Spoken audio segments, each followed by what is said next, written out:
What do politics have to do with Jesus' crucifixion? My name is Nate Carter, and welcome to today's Cornerstone Connection. Well, it turns out politics have a lot to do with Jesus' crucifixion. Let's dig in together to Luke 23, and I won't read the whole chapter, but you should to get the kind of the ins and outs of what are happening here. In Luke chapter 23, it says, beginning with verse 1, the entire council took Jesus to Pilate, the Roman governor. They began to state their case. This man has been leading our people astray by telling them not to pay their taxes to the Roman government, which is a lie, and by claiming he is the Messiah, a king. Now, the people are bringing Jesus to Pilate, who's the ruler of the Judean region. And Pilate has a kind of a rough relationship with the Jews.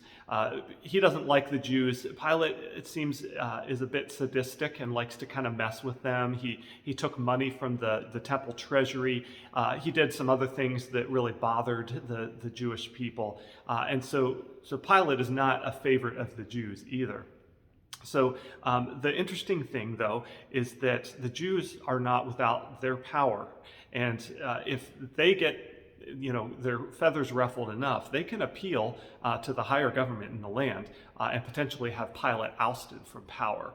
And so Pilate's walking this careful line because he knows that he knows that Jesus is innocent, but at the same time he can't upset the Jews too much, or else they could potentially pull him out of power.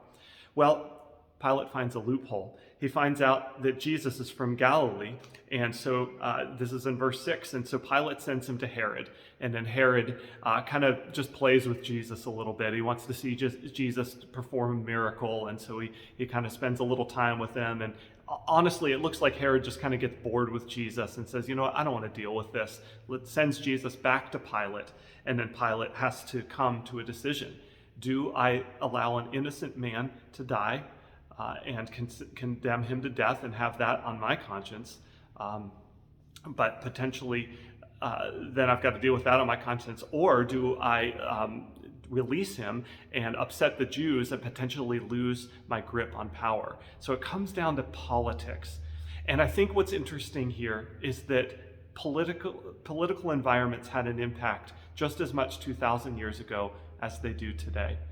I can imagine the people that love Jesus and were following Jesus and were perhaps privy to what Pilate was doing were crying out and going, no, you can't sentence him to death. He's innocent. How could you possibly allow this to happen? As we know at the end of the chapter, Pilate does eventually condemn him to death. And so they're going, no, this is unjust. You can't possibly do this. But yet it happens, and Jesus is condemned to die. And what I find kind of secretly encouraging is that, Jesus had to die.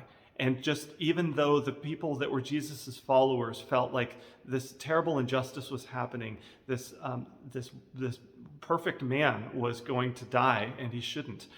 Yet that's exactly what needed to happen in order for sins to be forgiven, and in order for salvation to enter into the lives of anyone who trusts in Jesus. He had to take our sins to the cross. He had to die in order that he could be raised again.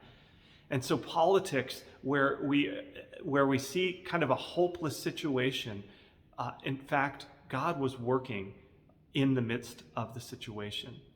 It turns out that even though Pilate was trying to hold on to his power and therefore made really an unjust judgment, yet there's a higher power that was ruling over the entire thing all along.